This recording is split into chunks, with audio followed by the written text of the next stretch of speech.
we're driving the kids at school. Ading? What's going on with you, Ading? Yes, and Kuya. Si Kuya, birthday niya yesterday. Pero syempre si Mami nag-work, and then of course he was feeling sick. So thankfully he's better now. Kaya papasok na sila lahat. May ubo-ubo. So for all of you guys, kailangan take care of ourselves, and of course drink a lot of water, especially that there's a lot of things going on, viral infection and everything. And yeah, at kahapon talagang it's just it's a wrong timing kasi aside from working, he's sick, and then I came home late from work.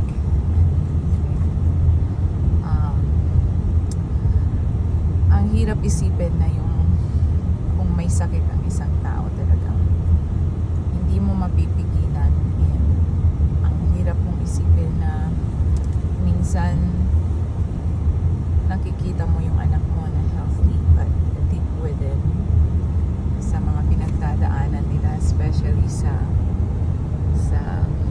area of my specialty sa work, talagang ang hirap.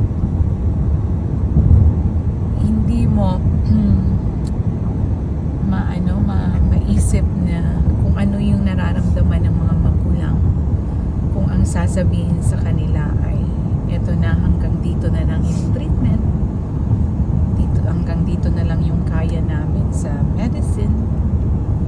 So I always say that I'm praying that God will make miracles.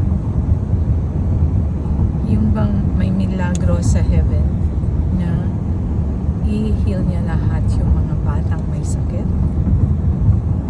yung mga taong gusto pang mabuhay, at yung makikita mo na may maganda pang future.